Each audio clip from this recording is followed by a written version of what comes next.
De retour à Montréal.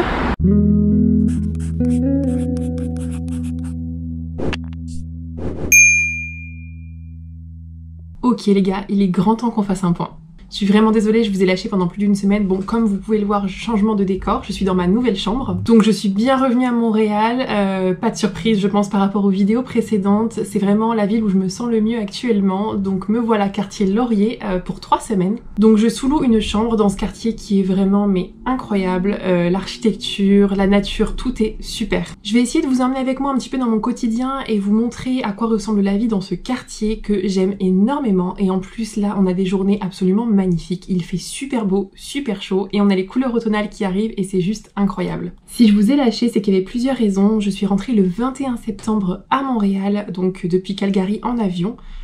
Tout s'est précipité parce que je suis arrivée à l'appartement, il a fallu que je commence déjà à chercher un nouveau logement, donc j'ai 3 semaines actuellement de location dans cette chambre. Mais le but est de trouver un appartement assez rapidement. On va se mettre en colocation avec mon amie Mirana que j'ai rencontrée du coup en arrivant ici, si vous avez bien suivi un petit peu mes aventures. C'est vrai qu'on a tellement accroché toutes les deux que c'était évident de faire une colocation, notamment pour le partage des frais, mais surtout aussi parce qu'on s'entend super bien. Donc là clairement la semaine passée c'était à fond recherche d'appartement et aussi recherche de travail. Donc là j'ai des pistes qui vont arriver pour les prochains jours, j'ai des entretiens à venir, donc on croise fort les doigts. J'ai vraiment des opportunités intéressantes qui s'offrent à moi, donc il n'y a plus qu'à. Je suis pas sûre que je vais continuer de faire des vlogs à la semaine, mais plutôt au mois parce que bon, je vais rentrer dans la vie active. Mais bon, je vous lâche pas parce que j'aurai quand même des choses à vous montrer. Donc la temporalité des vidéos, on verra bien. Ce sera un peu au feeling, mais je continuerai à vous partager tout ça. Bon, et je pense que vous devez vous en douter et ça doit se ressentir au niveau de ma voix et de mon visage, mais c'est vrai que Montréal, j'y suis très heureuse. Honnêtement, je ne regrette absolument pas d'être revenue ici. Je m'y sens très bien. J'ai fait de super rencontres, j'ai retrouvé des amis, tout s'enchaîne très vite pour le travail. J'espère que pour le logement ce sera la même chose. Mais en tout cas, tout est en train de s'aligner et je suis super contente de ça. Bon, comme vous pouvez le voir, j'ai aussi refait un petit peu mes cheveux, il y en avait bien besoin. Un peu de changement, ça fait pas de mal, avec des petites couleurs automnales, c'est super chouette. D'ailleurs, en parlant d'automne, là, les feuilles dans les arbres, c'est juste magnifique. Et tout à l'heure, sur mon chemin pour rentrer à l'appartement, j'ai trouvé une petite feuille d'érable comme ça, je la trouvais trop mignonne et je voulais trop vous la partager. J'aime trop cette ambiance d'automne à Montréal, c'est incroyable. Donc voilà, j'ai fait le tour des informations principales, en tout cas depuis mon retour ici. Promis, je vous tiens au courant de quand et comment je trouve un logement, de quand et comment je trouve un travail, ça va venir très vite. Ah oui, et à ce propos, j'ai aussi plein de petits projets perso qui sont en construction actuellement, je vous montrerai ça assez rapidement j'espère, et j'espère que vous serez au rendez-vous pour me suivre sur les réseaux sociaux. En tout cas, n'hésitez pas à m'envoyer un petit message si jamais vous voulez voir des choses bien plus précises ici. Je pourrais essayer d'aller me balader dans les parcs nationaux autour de Montréal, ou alors même dans la ville. Vraiment, ça me fait très plaisir de vous partager mon aventure ici, donc si je peux aussi vous montrer des côtés que vous aimeriez voir du Canada, ça me ferait vraiment plaisir. Bon, et pour le petit bilan sur l'appartement où je suis actuellement, je suis tombée dans une super colocation. J'ai 3 colocs incroyables, ils sont vraiment super gentils, hyper accueillants. Ils m'ont super bien intégrée à la colocation, on s'entend très bien et je suis vraiment contente d'être tombée ici. Sur ce, je vous laisse, je vous mets quelques petites images à suivre de mon quotidien ici et on se retrouve un peu plus tard.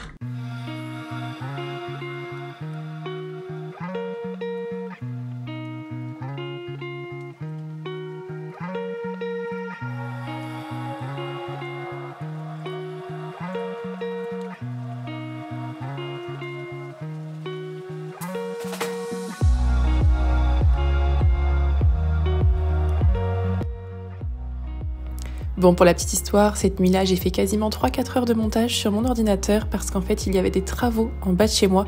Ils refaisaient toute l'enrobée et les travaux ont duré de 20 h jusqu'à 5 h du matin. Je n'ai absolument pas dormi. Coucou, on est jeudi 5 octobre et aujourd'hui je pars en petit road trip avec 3 copines. On part au Mont-Tremblant faire des randonnées et visiter un petit peu les environs. Il fait encore très chaud en ce moment à Montréal, ça fait une semaine qu'il fait à peu près 30 degrés les après-midi, donc on va profiter de ce beau temps et des magnifiques couleurs automnales. Donc je vais vous emmener avec moi, c'est parti!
Coucou tout le monde, on est lundi 9 octobre et aujourd'hui on est sur un temps pluvieux et gris à l'image de mon moral cette dernière semaine. J'avais promis d'être tout à fait honnête avec vous par rapport à cette expérience et j'ai besoin de vous partager aujourd'hui les côtés un peu plus sombres de cette aventure.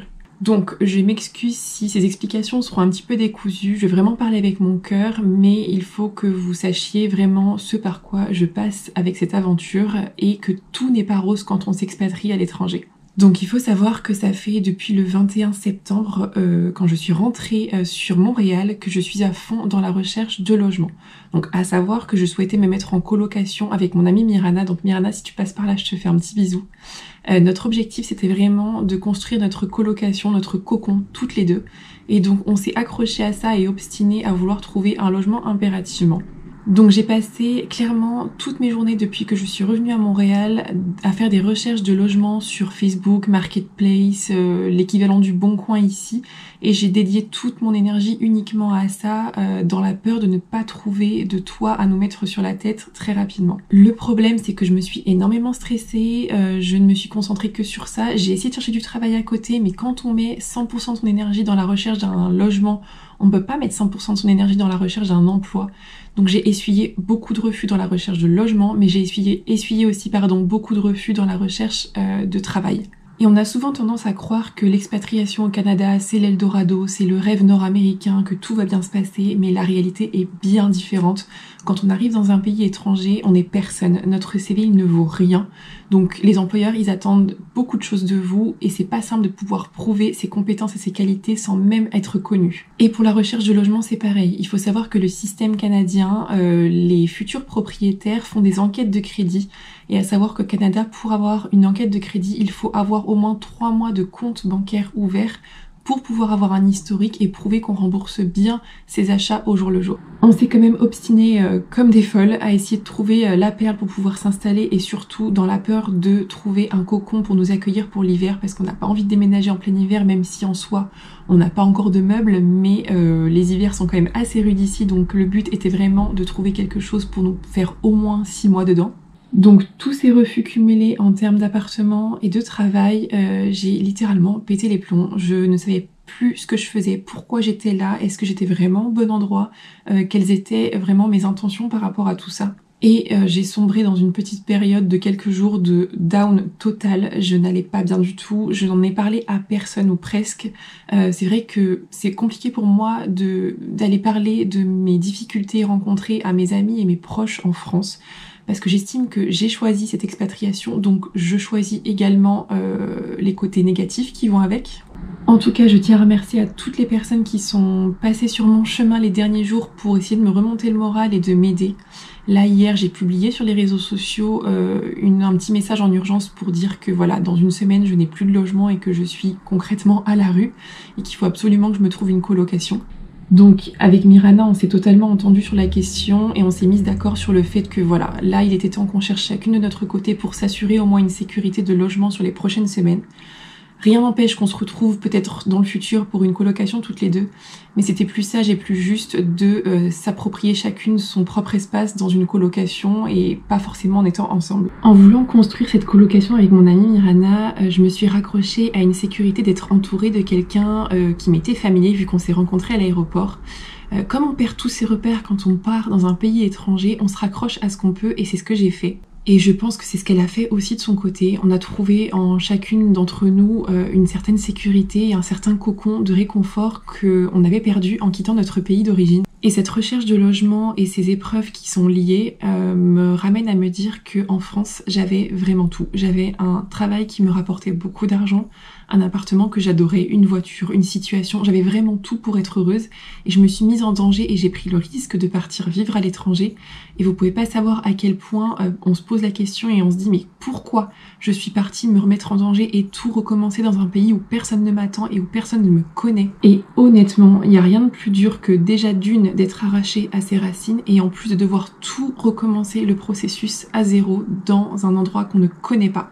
Qui plus est, avec une mentalité complètement différente, une culture complètement différente, des habitudes qui sont complètement différentes. C'est vrai que j'ai toujours adoré voyager, que c'était un rêve pour moi de m'expatrier à nouveau après mon aventure en Angleterre. J'ai toujours admiré les personnes qui le font et là je suis vraiment confrontée à la réalité des choses. Et honnêtement, il faut un courage mais énorme de sauter le pas et de vivre vraiment ça. Et je tiens à le préciser aussi que si certains ont le projet de le faire, réfléchissez-y bien. Parce que c'est pas facile, on est amené à avoir des doutes tous les jours. Bon, voilà pour les petites dernières nouvelles. Je manquerai pas de faire des vidéos un peu plus précises sur le sujet de l'expatriation et mes ressentis vis-à-vis de tout ça. Je vous indiquerai quand je le publierai sur ma chaîne.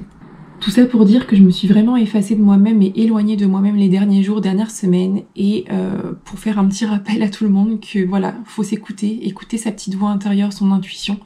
Et ses ressentis corporels, c'est les meilleurs guides dans votre vie. Donc voilà, je voulais vraiment vous partager ça. Aujourd'hui, je me sens quand même un peu mieux. J'ai publié donc, comme je vous disais, ce petit message sur les réseaux sociaux et c'est en train de prendre petit à petit. J'attends des réponses, je croise fort les doigts pour trouver une colocation à mon image et dans un quartier qui me plaît. Bien évidemment, je vous montrerai et je vous tiendrai au courant de la suite des événements. J'ai super hâte de vous partager encore toutes mes aventures ici. Mais il était pour moi primordial d'être totalement transparente avec vous sur la réalité de mon expatriation et de mon aventure ici. C'est bien de partager des bonnes choses, mais c'est bien de partager aussi la réalité et les choses négatives. Anyway, aujourd'hui on est un jour férié ici au Canada, donc le 9 octobre c'est Thanksgiving, donc c'est comme le Thanksgiving américain finalement, mais c'est un petit peu en avance ici au Canada. Donc je vais profiter de ma matinée pour continuer à chercher un logement pour la fin de semaine parce que ça arrive vite et continuer à déposer quelques CV en espérant que ça prenne. Et cet après-midi, je vais passer une grande étape pour moi, commencer à aller faire du repérage pour mon manteau et mes chaussures d'hiver qui vont me coûter, soyons honnêtes, un bras. Ça coûte super cher ici. Mais j'ai hâte d'aller voir les produits qui sont proposés et me projeter dans l'hiver montréalais. Encore une fois, je tiens à remercier toutes les personnes qui, par leurs messages, leurs visios, m'ont aidé ou aiguillé à prendre les bonnes décisions cette semaine et là je me sens beaucoup plus apaisée, donc c'est parti pour soulever des montagnes. J'ai vraiment hâte de vous raconter la suite.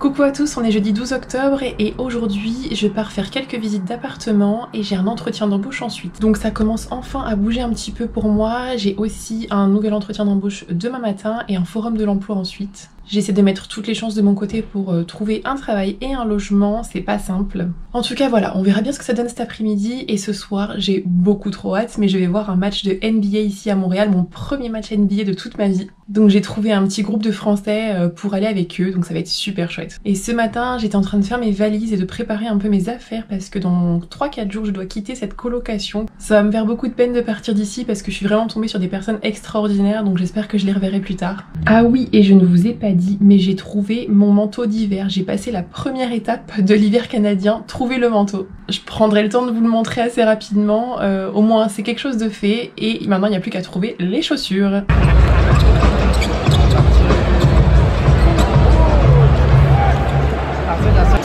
Tu n'as pas encore